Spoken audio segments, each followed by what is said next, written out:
Dans un précédent article, j'expliquais comment améliorer son équilibre pour éviter de tomber.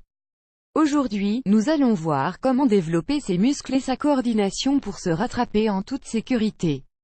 Plus nos muscles sont solides, moins notre posture est soumise aux aléas de la situation. Ils nous permettent de soutenir notre squelette. Un boxeur doit posséder des abdominaux rigides s'il veut résister à un coup dans le ventre.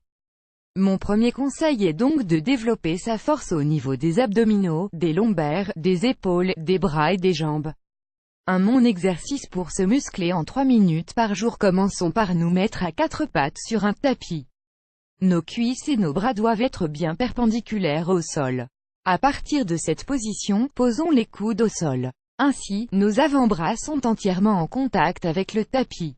Reculons progressivement les genoux vers l'arrière, jusqu'à ce que les cuisses soient dans l'alignement du tronc, en position allongée. Tous doucement, essayons d'alléger le contact des genoux sur le sol en décollant progressivement les genoux du sol. Maintenez la position 3 minutes. Cet exercice doit être impérativement réalisé en veillant à ce que le dos ne se cambre pas. Mieux vaut avoir les fesses légèrement plus hautes que les épaules plutôt que l'inverse. En cas de cambrure, des douleurs lombaires apparaissent. Ne vous inquiétez pas si vous ne réussissez pas immédiatement à soulever vos genoux. Soyez patient et répétez cet exercice 3 minutes par jour en respectant scrupuleusement les consignes, et les progrès viendront progressivement. 2. Apprendre à chuter sans se faire mal. Les personnes qui chutent doivent savoir passer de la position debout à la position au sol naturellement. Rassurez-vous, l'idée n'est pas de demander à un ami de nous projeter contre le macadam, mais plutôt de se mettre doucement à 4 pattes. Pour commencer, tenons-nous debout, faisons un pas en avant de manière à amener le pied gauche à environ 80 cm en avant du pied droit.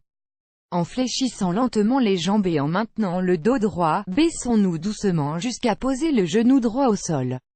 Si vous ne parvenez pas à descendre jusqu'au sol, arrêtez-vous avant et continuez l'exercice. À partir de cette position fléchie, posons les mains au sol de part et d'autre du pied gauche.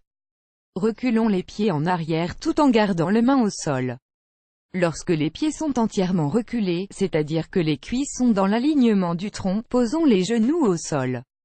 Redressons-nous en réalisant le mouvement inverse, ramenons les pieds à leur position précédente, pied gauche en avant, décollons les mains du sol, tendons les jambes pour retrouver la position debout puis reculons le pied gauche pour le ramener au niveau du pied droit. En répétant ce mouvement 4 fois par jour en changeant de pied avant, tantôt le gauche, tantôt le droit, on apprend à mieux gérer une chute conséquente à un déséquilibre.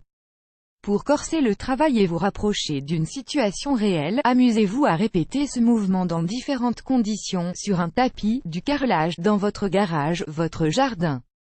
Et même en tenant un accessoire, un livre, un sac, et pourquoi pas de la vaisselle si vous vous sentez particulièrement en forme. Moins peur de tomber, dites-le nous.